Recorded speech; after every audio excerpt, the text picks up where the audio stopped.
Hello বন্ধুরা, প্রথমে আমি আয়ানের প্রবলেমগুলো ফাইন্ড আউট করার চেষ্টা করলাম যে আসলে আয়ানের প্রবলেমগুলো কী। সে কথার সব কিছু বোঝে কিন্তু সে বলতে চাচ্ছে না। বলতাম বাবা একটা বাটি আনো তো বাটি আনতো, বাবা কলম আনো তো কলম আনো, বাবা একটা ড্রেস আনো তো ড্রেস আনতো। মানে বুঝলাম যে সে সব কিছু বলতে পারছে, যে সে শুনতে পাচ্ছে, বলতে পারছে, দেখতে পাচ্ছে, হাঁটতে পারছে, কিন্তু সে বলতে চাচ্ছে না। এবং তার সাউন্ডে অতিরিক্ত ভয়, অর্থাৎ রিক্সা নিয়ে যাচ্ছি, পাশ দিয়ে একটা গাড়ি যাচ্ছে, সে চমকায়ে উঠছে। হঠাৎ করে রুমে লাইট দিয়েছি, সে ভয় পেয়ে উঠছে। তখন চিন্তা করলাম যে এই সমস্ত ভয়গুলো কাটানোর জন্য অবশ্যই আমার কাছে মনে হয়েছে গ্রামটা সবচেয়ে পারফেক্ট।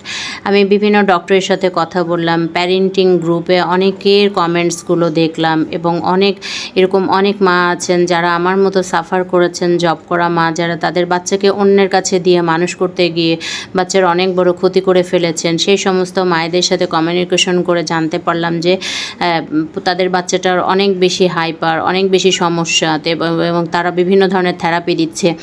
তো আমার কাছে মনে হয়েছে আমি আমার শিক্ষাটাকে কাজে লাগিয়ে দেখি কিভাবে কি করা যায়। তো দেখেন এই যে আফিফের সংস্পর্শে কিন্তু আমি আয়ানকে আনার চেষ্টা করেছি, এবং আমি গ্রামটাকে বেছে নিয়েছি। তার কারণ হচ্ছে যে আমার কাছে মনে হয়েছে বাচ্চারা যদি বাচ্চার সাথে মেশে তাহলে কিন্তু অনেক দ্রুত রিকভারি করবে। এবং আমি অনেক খেয়াল করে দেখেছি আয়ান কিন্তু আফিফ এবং আনানের কথাটা বেশ ভালোভাবে বুঝতে পারে। কারণ আয়ানের সাথে যখন আনান কথা বলে, গল্প করে, গান করে, তখন কিন্তু আয়ান সেগুলো নেয়, এবং আফিফ যখন খেলা করে আফিফের কথাগুলোকে প্রাধান্য দিত আমার ছেলেটা বেশি।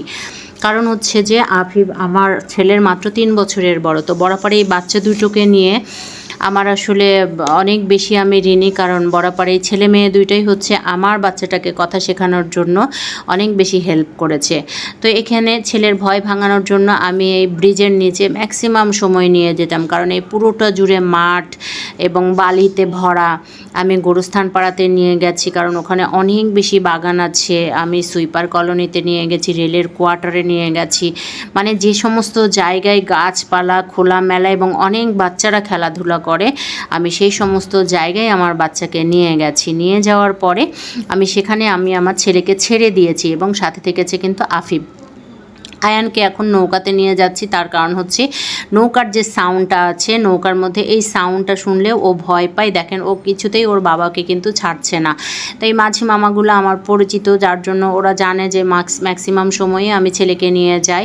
এখন আয়ান ওর বাবার কাছে ঝরে আছে, এবং যখন এই নৌকাটা ছাড়বে বা এই ঢেউয়ের শব্দে সে খুবই ভয় পাবে। ওর এই ভয় ভাঙানোটার জন্যই আজকে হচ্ছে আমরা ওকে নিয়ে গিয়েছিলাম, যেন আমার ছেলেটা ভয় পায়। আমি বললাম যে ওর প্রবলেমগুলো ফাইন্ড আউট করে আমরাও দ্রুত রিকভারি করার চেষ্টা করতেছি, তা না হলে ওকে আমরা কিছুতেই সুস্থ স্বাভাবিক করতে পারবো না। এবং ওকে এত পুষ্টিকর খাবার খাইয়েছি, তারপরেও কিন্তু ও শুকনা ছিল, কিছুতেই ওর ফিজিক্যাল ডেভেলপমেন্ট হতো না।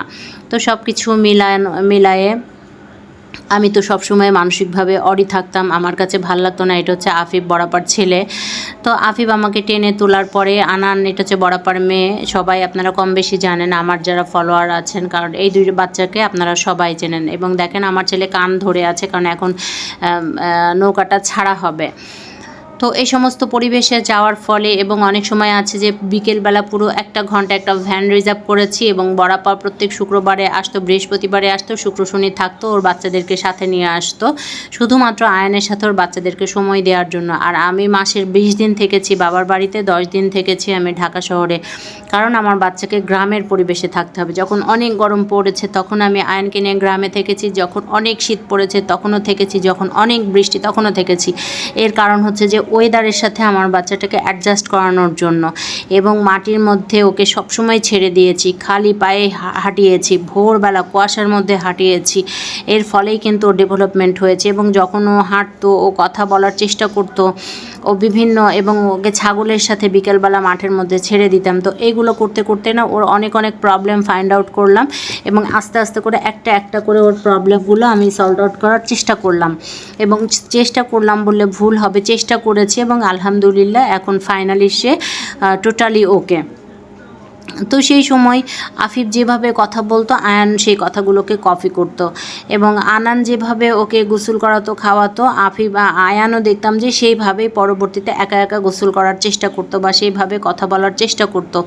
তো ও আমার যে পরিশ্রমটা আসলে আমি বাচ্চা দুটোকে নিয়ে করেছি, এবং শুধুমাত্র আমার বাচ্চাটার জন্য আমি কিন্তু খামার দিয়েছিলাম, আমি মুরগি, কবুতর এবং ছাগলের খামার দিয়েছিলাম, যে এই সবগুলোর সাথে আমার ছেলে সারাক্ষণ থাকবে। তো ওর বাবা প্রত্যেক সপ্তাহে যেত এবং বাচ্চাটাকে সময় দিত, আবার আমি চলে আসতাম, মানে আমি এবং আমার বাচ্চা রাস্তার উপরেই থাকতাম। আয়ান অতিরিক্ত লাইটিংয়েও সমস্যা হতো এবং প্রচুর থুতু দিত মানুষকে। তো এই যে প্রবলেমগুলো, এই হাইপার অ্যাক্টিভিটি যে ছিল, হাইপারের জন্য অন্য একটা ভিডিওতে শেয়ার করব যে আমি কী ধরনের খাবারগুলো চুজ করেছিলাম। এখন আমি আমার ছেলেকে ভয় ভাঙানোর জন্য যা করা লাগে তাই করেছি, মানে যতটুকু সম্ভব, আর অনর্গল আমার মুখ চালাইতাম, মানে সব সময় আমি ওর সাথে কথা খরচ করেছি, এত কথা বলেছি। আমি যখন ওর সাথে কথা বলতাম 24 আওয়ার্স, মনে হয় যে আমি ওর সাথে প্রায় 20 ঘন্টা, পারলে 19 ঘন্টায় কথা বলেছি। এবং সবাই তখন, আমার মা বলেন, বোনেরা বলেন, প্রতিবেশীরা সবাই বলতো যে আরে এই বাবুটা এত কষ্ট করতেছে বাচ্চাটাকে কথা শেখানোর জন্য, এত শ্রম দিতেছে, দেখেন কি পরিমাণ ও শুকনা ছিল, ওকে এত হেলদি খাবার খাওয়াইতাম আমি, কিন্তু বাইরের খাবার একেবারেই আমার বাচ্চাকে দিতাম না, একটা চিপসও দিতাম না, বাইরের থেকে যদি কেউ একটা আইসক্রিমও দিত আমি সেটাও আমার বাচ্চাকে খেতে দিতাম না, সম্পূর্ণ আমি হোমমেড খাবার খাইয়েছি আমার ছেলেকে।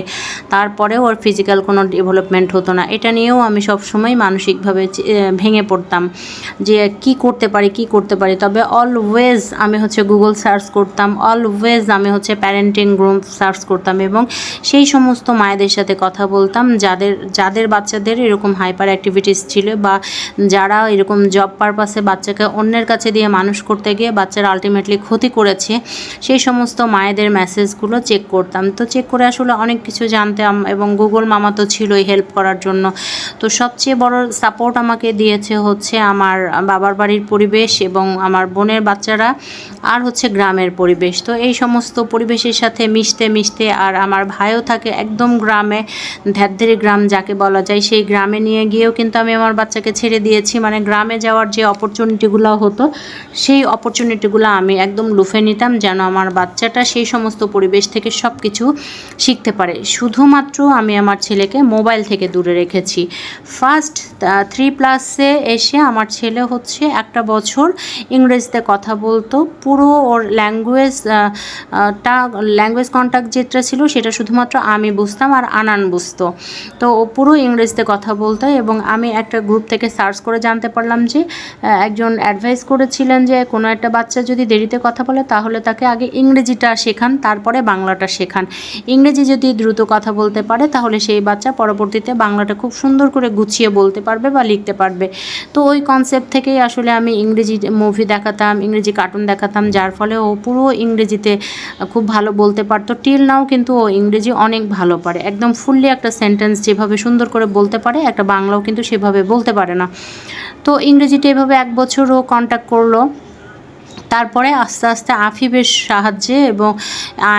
এবং আনানের সাহায্যে ও বাংলাটা বলতে থাকলো, এবং আমার মা বাড়ির সবাই মিলে ওকে যথেষ্ট সাহায্য করে কথাবার্তা বলতে ইলেকট্রনিক ডিভাইস থেকে দূরে থাকতে আলহামদুলিল্লাহ সে কথা শিখলো। তাকে হাঁটানোর সময় প্রত্যেক দিন সকালবেলা আফিফ ওকে মর্নিং ওয়াকে নিয়ে যেত, পুরো গ্রাম ঘুরায় নিয়ে আসতো, গ্রাম বলতে কি পুরো পাড়া ঘুরায় নিয়ে আসতো। আবার বিকেলবেলা সাইকেল নিয়ে 2 ভাই বের হতো, ফুটবল খেলতো বাড়ির পাশে, মানে যত রকম এক্সারসাইজ ছিল আয়ানকে নিয়ে ওরা 2 ভাই বোন করতো, যার ফলে সে দ্রুত রিকভারি হয়েছে এবং আমি মেন্টালি স্যাটিসফাইড হয়েছি। তো আলহামদুলিল্লাহ আজকে আমার ছেলেটা অনেক ভালো আছে। সবাই আমার বাচ্চাটার জন্য দোয়া করবেন, এবং সেই সমস্ত কর্মজীবী মায়েদের জন্য আমার দোয়া থাকবে যেন সবার বাচ্চা দুধে ভাতে থাকে, সবার বাচ্চা ভালো থাকে। তো আজকে এ পর্যন্তই, এবং পরবর্তী ভিডিও দেখা পর্যন্ত আপনারা সবাই সে পর্যন্ত সুস্থ থাকবেন এবং ভালো থাকবেন। দেখা হবে পরবর্তী কোনো ভিডিওতে। সবাইকে টাটা।